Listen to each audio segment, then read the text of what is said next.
Hey, what's up everyone? Ryan Garnham here, and in this video, I'm going to share with you 3 secret tips that I use to avoid nightmare Airbnb guests. Now, before I dive in, if you haven't done so already, please be sure to subscribe to this channel, like this video, and if you have any comments or questions or anything like that, please be sure to drop it in the comment section below. It is the nightmare of every Airbnb host. It is the nightmare of every person just starting out in this business, and that is getting a nightmare Airbnb guest. And you know the ones that I'm talking about. They are the ones that leave holes in the wall, the ones that like to party, the ones that like loud music, the ones that don't clean up before they leave, the ones that leave a crazy mess, the ones that smoke in your house, all the crazy things. And you know what? I've dealt with almost all of it.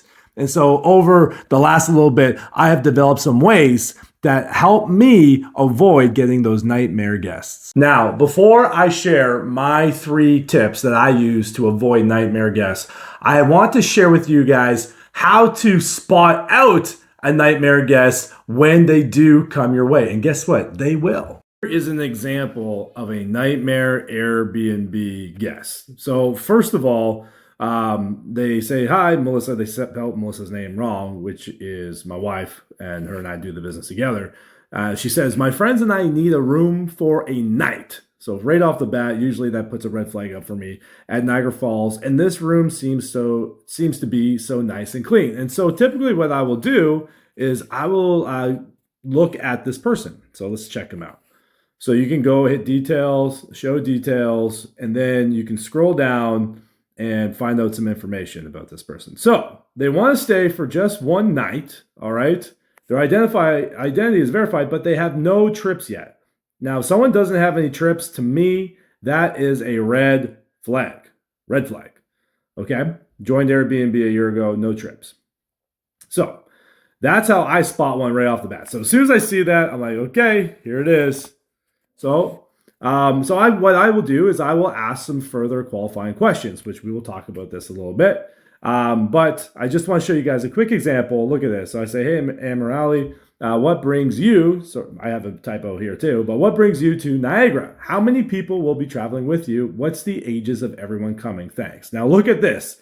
Look at their answer. Someone is here from another country, so he wants to visit Niagara, which is fine. And there are 8 of us. Okay, that's also fine. We allow up to 8 people. And the age range is between 19 to 21. Ding, ding, ding, ding, ding. So if that doesn't scream nightmare guest, I don't know what does. First of all, they are between the ages of 19 and 21. They only want to come for one night. And on top of all that, I'm not sure if you've seen the date range, but it is around Christmas. So to me, that screams red flag. So that brings me to tip number 1. Ask qualifying questions.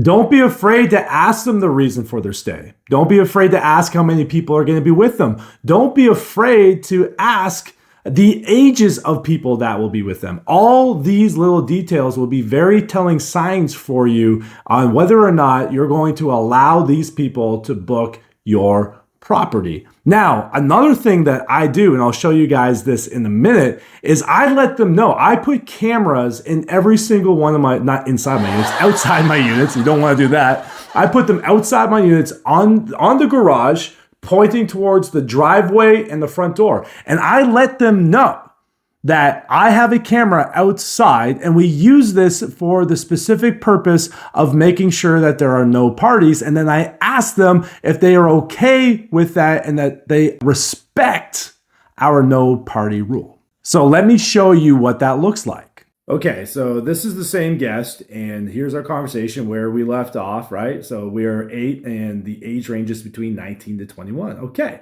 so check out my next question. Here we go.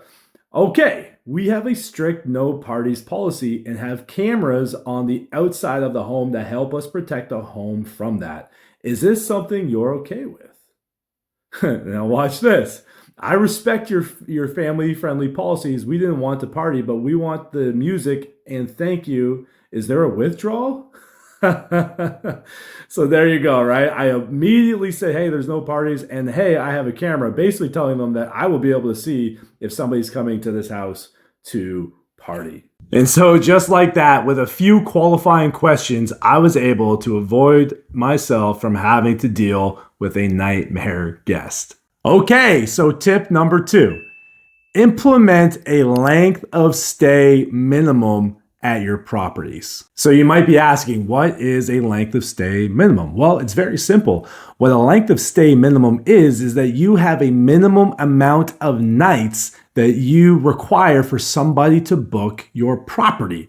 So for me, in my units, I'm okay with people doing one night stays. I've got to a point where I can kind of fish out the bad ones and I'm okay with it. But if you put in a 2-night or a 3-night minimum, guess what? You are going to eliminate probably 80% of the people that are just looking for a house for one night so that they can throw a party. Now, just because you do have a length of stay minimum, that doesn't necessarily mean that you're going to avoid all nightmare guests. You're still going to get people that don't do the checkout process properly. You're still going to get people that may have a party at the house over a weekend, but it will definitely reduce the amount of people that will be coming to trash your place in just one night. So with that said, you definitely still want to screen every single guest that you talk to, especially if they don't have good reviews or they don't have any reviews at all. You want to screen them 100%. Ask them questions. What are you doing in town? How many people are with you? What's the purpose of your stay? How old is everybody that's coming with you? Always do your due diligence because it will pay off. And if your gut is just feeling that feeling like, you know what, I don't feel good about this. I'm not one of those kind of voodoo voo guys, but go with your gut. And if your gut's saying, hey, I'm a little bit worried on this one, go with it and decline the booking. All right, so tip number 3 is to increase your price. I know this may sound really, really simple, but it actually works. If you find that you are just attracting bad guest after bad guest after bad guest, and guess what? I actually experienced that in the off season where I live because I lower my price so I can fill up my spots. But if you are experiencing bad guests after bad guests, if that's what you're attracting, then what you may want to try doing is increasing your price. By increasing your price, you will pull yourself out of I don't want to call it the bottom of the barrel, but you'll pull yourself out of those cheapy listings that people are looking to just, get a place as cheap as possible and throw a party. You'll pull yourself out of that race and you'll position yourself as a little bit more premium and you'll attract people that want to stay at a premium property. And trust me, it works very, very, very often.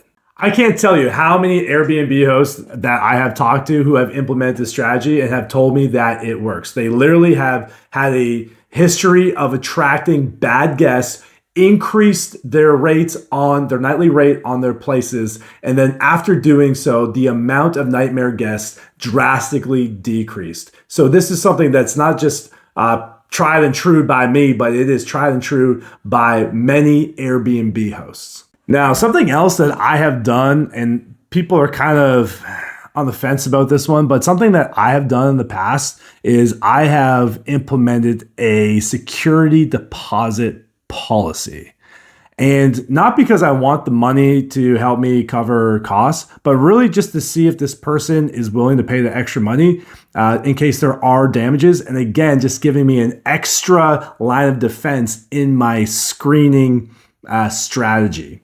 And let me tell you, this works because if somebody is actually serious about coming to your place and not trashing it and all that, they're not going to care if they have to pay a $200 or $300 deposit, especially if they do not have any trips yet. If they do not have any trips, they almost have to kind of prove their worth. It's like, hey, you know what? You don't have any trips yet. You don't have any reviews. And so what we do with all of our guests that want to book our properties that don't have any trips, don't have any reviews, is we ask them to leave a deposit and we'll refund it the day that you check out. And you know what? This has worked time and time again for us. We don't do it anymore. And the reason for that is because we have our other questions and we just feel pretty good about our process. But if you are really worried about it, implementing some sort of security deposit for people who do not have bookings, do not have reviews, can help you a lot. All right, so there you have it. 3 tips that you can use to help you avoid nightmare Airbnb guests at your property. If you haven't done so already, please subscribe to this channel, like this video, comment in the sections below if you have any questions or any cool tips or tricks that you use to help you avoid nightmare Airbnb guests. Anyways, guys, that's it for this one. We'll see you in the next video.